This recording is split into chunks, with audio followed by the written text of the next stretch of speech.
A Dangerous Method is a 2011 historical film based on the turbulent relationships between fledgling psychiatrist Carl Jung, his mentor Sigmund Freud, and Sabina Spielrein. But the troubled, beautiful woman played by Keira Knightley comes between the two of them.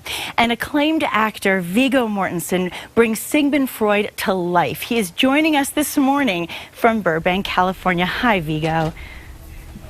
Good morning, New Mexico. Good morning. What a pleasure to have you with us. I'm a big fan of your work, so it's really wonderful to have you.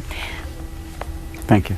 Now, A Dangerous Method is receiving rave reviews, and so are you, of course. Congratulations, by the way, on the Golden Globe nomination for Best Supporting Actor. We're so thrilled for you.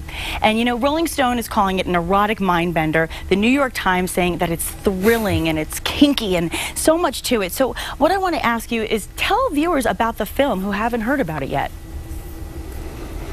Well, you hear that it's a movie about psychoanalysts, you know, turn of the century, the last century, beginning of the 20th century, and it sounds like it might be a bit dry, a bit of a, you know, an intellectual exercise. It is smart. It does get you thinking a lot, and you do learn a lot about an important historical time, but it's actually, well, those descriptions you mentioned are apropos. I mean, it was a very exciting role to play. It's, as you may know, it's the third movie I've done with David Cronenberg directing, after History of Violence, Eastern Promises, and I think this one was the biggest challenge yet. You know, Really? It's a very good story. It involves things that anybody can identify with. You know, jealousy, competitiveness, love, hate, sex. Well, you bring so much to life. I mean, it was a big. It was a big test, and I really enjoyed playing this part because he was physically and the way he spoke are so different from what I usually get to play and different from who I am. In some ways, it's probably the biggest stretch I've had as an actor. You know, Really? I like the challenge. I was scared to death at first. Actually, after I said yes, okay, David, if you say so, I don't know about that role. Then I was terrified until I got a handle on how to present the character, you know. But So often the things that we're afraid of are the things that we end up remembering. Absolutely, and especially those learning challenges. The most fun. Well, you know, Viggo, what I was going to ask you before is that you mentioned, of course, David, you've worked together on Eastern Promises, History of Violence.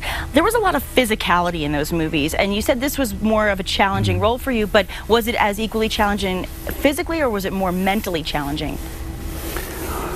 Well, it was in a way, because the big difference, I guess, apart from the physical transformation, was that I talk a lot in this role, and in even the movies with David and pretty much every other movie I've done, I've not been given much dialogue ever. You know, whether it be the Lord of the Rings or, you know, the movies with David or Hidalgo or any movies that people might have seen me in.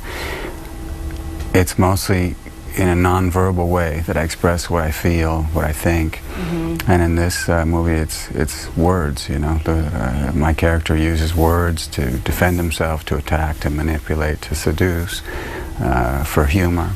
Right. And so the challenge was to be still and have that action, if you will, come from another place, you know, a mental place. And, you know, unless you figure out how to do it and get comfortable with it, that can come across as being really boring. But if you find something I can't imagine you being to boring. latch onto, in this case, Freud, which I didn't realize until I did the research, he was pretty funny, you know, and he had a very good sense of humor. So there's a kind of a dry wit, an irony to his presence, to his way of speaking, asking questions, listening, you know, and that was the challenge. It was something I hadn't tried, so I really enjoyed that. Well, I learned a lot. You've done a lot. I mean, bringing words to life. In fact, you know, many of our viewers may not know that you're actually an accomplished author of poetry. So speaking of words, and in addition to that, even photography and painting.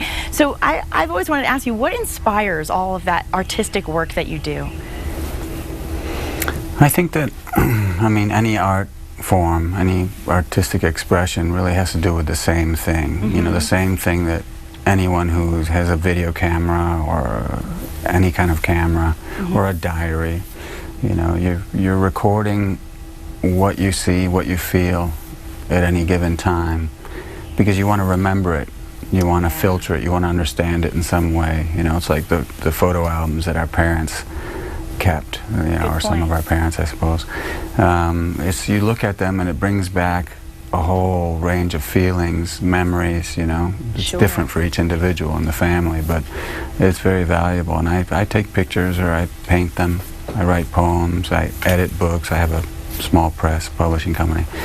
And I do all those things, including acting in movies, as a way of taking part in my own life, which sounds kind of crazy. I mean, you are alive, but a lot of times we go through the day working, being busy, worrying about relationships, family, the world, whatever, the town you live in, and you kind of miss things as they go by. It's only when, say, someone passes away in your family, or someone's ill, or something changes dramatically around you, you know, that you pay attention. Well, I have to thank you so much. Making art is a way of remembering. You bring all of your art to life, and you bring it to us, and we thank you so much for that. And I thank you for joining me this morning. I know that a lot of us, including myself, will be rooting for you this weekend at the Globes. Congratulations and good luck. Thank you very much. Thank you very much. And as I told you, we've got some insight on what your future will hold. We're back next with Psychic Cynthia Hess. Don't go away.